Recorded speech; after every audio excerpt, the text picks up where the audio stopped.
Peregrinos de Cristo presenta la Sagrada Escritura, un viaje al corazón de la Biblia, con Carlos Martín y Sasa Puerta.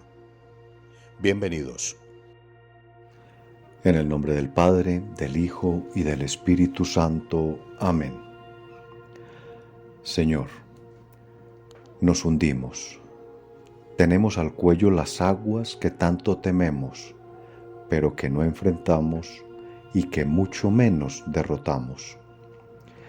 El mundo y sus perversidades nos arrastran, y aunque hasta a veces presumimos de saberlo, no nos movemos ni siquiera a denunciarlo, y mejor preferimos, prudentemente, eso decimos, intercambiar palmaditas en el hombro con los ambiciosos y codiciosos causantes de esa perversidad que odias y que tiene tu creación llena de violencia.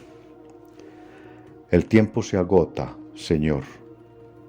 Enséñanos, despiértanos urgentemente y muévenos a construir tu arca y a abordarla. Amén. Hola, peregrinos de Cristo.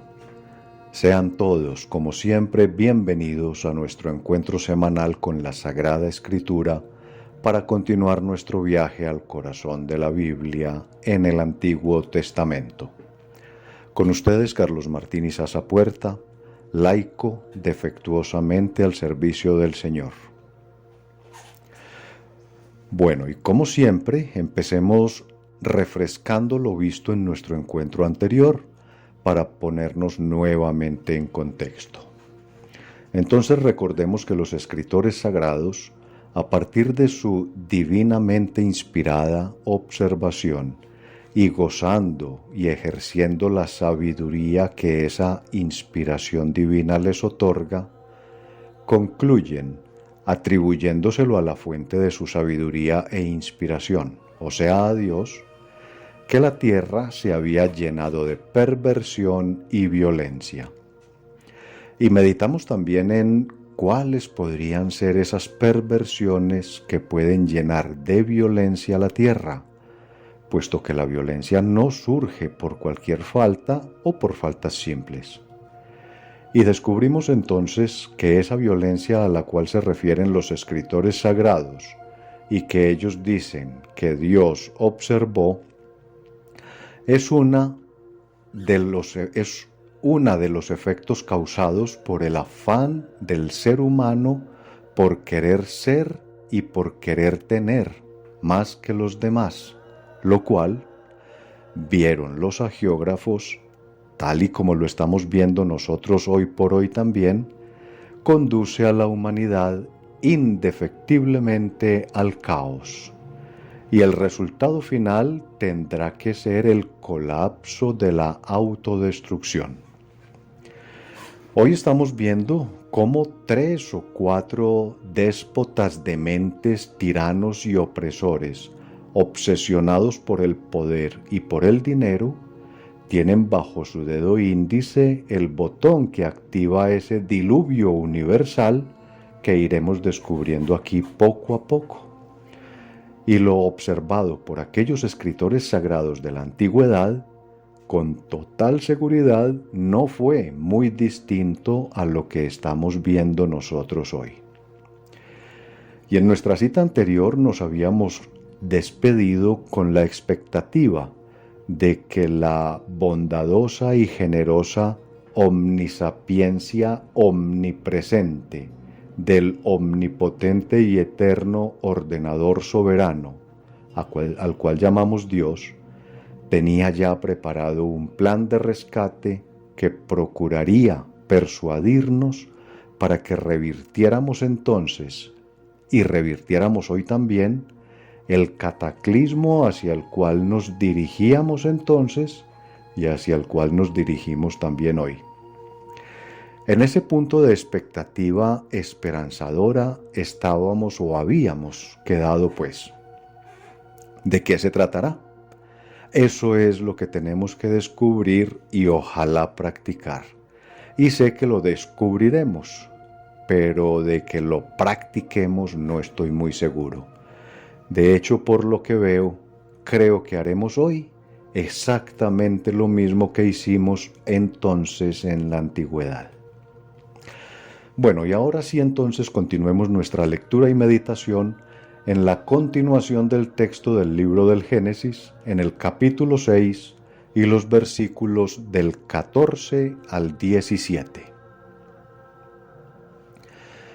Del libro del Génesis. Constrúyete un arca de madera resinosa, divídela en compartimientos y recúbrela con betún por dentro y por fuera. Deberás hacerla así. El arca tendrá 150 metros de largo, 30 de ancho y 15 de alto. También le harás un tragaluz y lo terminarás a medio metro de la parte superior. Pondrás la puerta al costado del arca y harás un primero, un segundo y un tercer piso. Yo voy a enviar a la tierra las aguas del diluvio para destruir completamente a todos los seres que tienen un aliento de vida. Todo lo que hay en la tierra perecerá. Palabra de Dios. Te alabamos, Señor. Bueno, habíamos dejado a Dios hablando con Noé respecto de que el mundo se había llenado de violencia por causa del ser humano y que por eso nos iba a destruir, lo cual nos permitió concluir que la violencia no se da por sí sola, sino que tiene por causa los actos humanos, como bien claro lo expresa el texto. Y sabemos que esas causas son la ambición y codicia por querer ser y por querer tener más que los demás. O sea, el poder y el dinero. Eso es lo que siempre ha dividido y enfrentado a los que Dios hizo como hermanos iguales. Pero la madurez que ya vamos acumulando en el conocimiento de la palabra de Dios nos permite saber que Dios no es un Dios de muerte, sino un Dios de vida.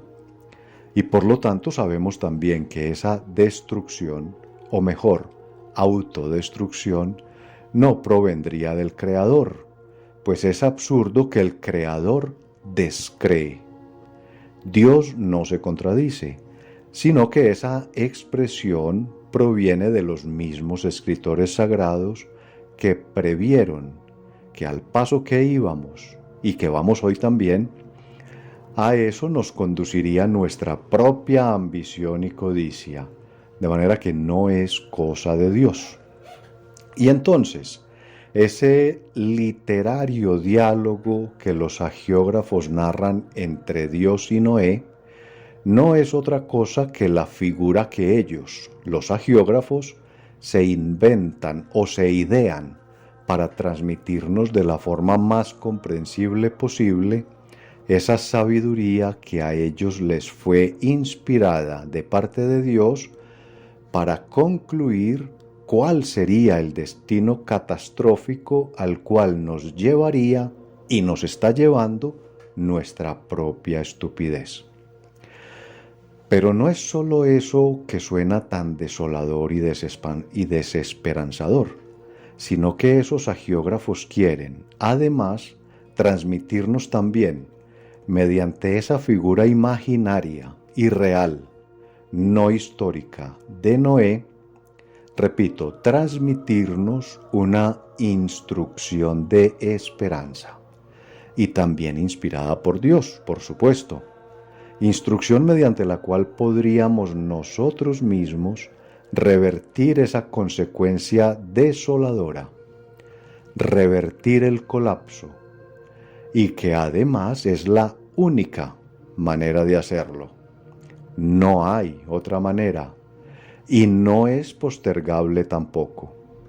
Hay que hacerlo así, como lo dice Dios, y ya, y punto.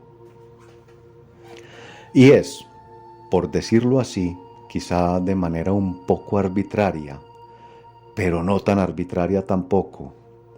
Tal vez sí un poco atrevida, pero es un atrevimiento válido. Digo que es una nueva creación, de eso se trata. O tal vez no una nueva creación, sino un recrear. O mejor aún, mucho mejor, un volver a la creación original de Dios. Creo que esa es la mejor manera de decirlo. Es decir, un volver al orden, a la armonía y al equilibrio originales establecidos por el invisible ordenador soberano llamado Dios, y que fueron alterados por nosotros, valga decirlo o repetirlo. Así es, de forma quizá atrevida, repito, como podríamos llamar este plan de rescate que Dios nos ofrece a través de este literariamente simbólico texto. Bueno, y aquí voy a entrar, o mejor, vamos a entrar en un terreno bíblico muy inestable y peligroso, y por lo tanto tengo que ir avanzando despacio para no ir a tener una ligereza que de pronto sea malinterpretada, aunque sí sé que voy a pisar algunos callos muy rígidos, dolorosos y difíciles de remover, y que seguramente algunos van a preferir continuar con sus callitos, porque ya esos callos hacen parte de ellos y ya están acostumbrados a ellos y no quieren que se los toquen, sino que se los dejen ahí quietecitos. En fin, pero bueno, sigamos a ver.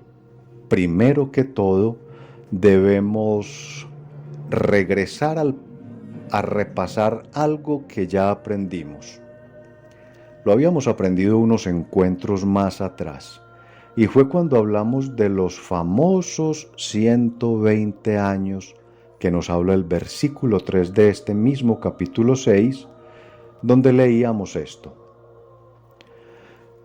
Entonces el Señor dijo: mi espíritu no va a permanecer activo para siempre en el hombre, porque éste no es más que carne. Por eso no vivirá más de 120 años. Y que en su momento, cuando lo meditamos aquí en Sagrada Escritura, aprendimos el significado simbólico de esta expresión y de esta cifra. Por lo tanto, no voy a detenerme en ello. Los que quieran lo pueden repasar en el episodio 25.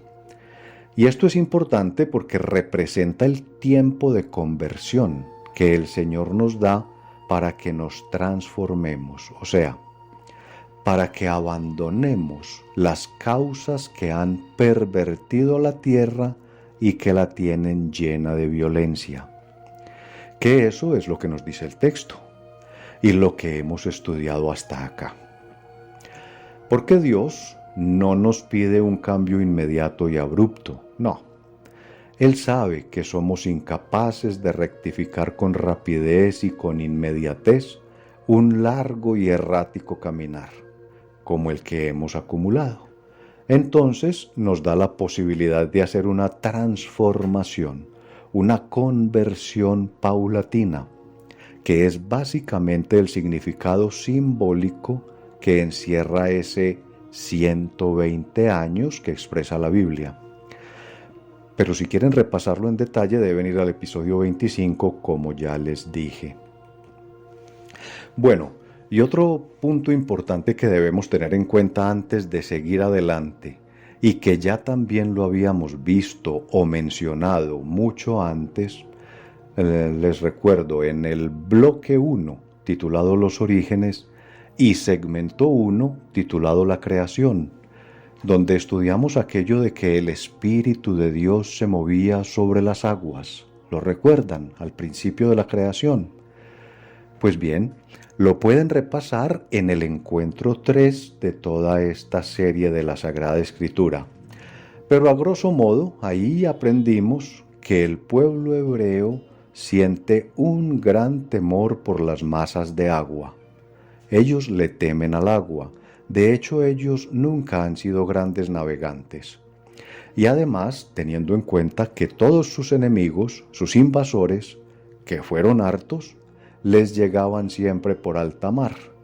Y esa es la razón por la cual los hagiógrafos usarán la figura simbólica del diluvio para representar algo muy peligroso y malo que les podría pasar, ya que el diluvio es un fenómeno que tiene como protagonista y enemiga al agua justamente. Y por lo tanto tampoco es un hecho histórico el que haya habido en algún momento una imposible inundación del planeta entero. Claro que eso no pasó históricamente. Además, científicamente está demostrado que no existe ni siquiera la cantidad de agua suficiente para cubrir toda la superficie terrestre, sobrepasando por más de 7 metros arriba de la cima de las montañas. Y recordemos que el Everest mide 8.849 metros sobre el nivel del mar, casi 9 kilómetros de para arriba. Entonces físicamente no hubo tal diluvio, sino que representaba el enemigo grande y peligroso al cual se le teme, pero que hay que enfrentar y vencer.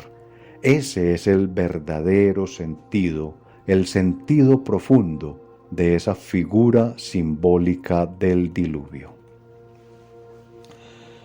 Bien, teniendo entonces ya claro esto, veamos entonces cuál es ese cambio que nos pide Dios para no hundirnos en las ambiciones del mundo y con el mundo y sus ambiciones, y que de forma un poco atrevida, como ya dijimos más atrás, podríamos llamar una nueva creación o una recreación o un retomar el diseño original de la creación de Dios.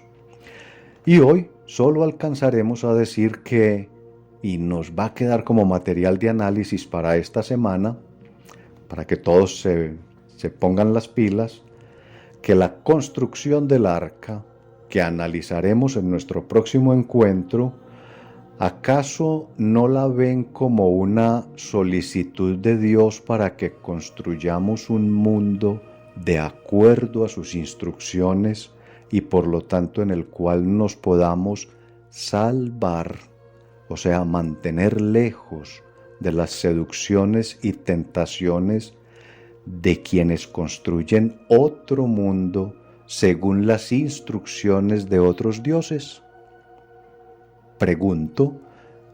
Les pregunto a ustedes, peregrinos de Cristo, y ahí lo dejo como inquietud para que se sumerjan en el texto y empiecen a saborearlo por ustedes mismos. Pero recuerden, pidiendo siempre la asistencia del Santo Espíritu de Dios. Entonces, hoy, en medio de esta tronamenta actual, y viendo caer rayos que anuncian nuestro diluvio, con el cielo encapotado y las nubes negras cargadas de autodestrucción, nosotros, los peregrinos de Cristo, nos encontraremos de nuevo aquí en una semana, ansiosos por aprender a construir tu arca y a abordarla, y para seguir descubriendo qué más misterios tiene Dios para revelarnos. Hasta entonces, peregrinos de Cristo, gloria al Padre, gloria al Hijo y gloria al Espíritu Santo.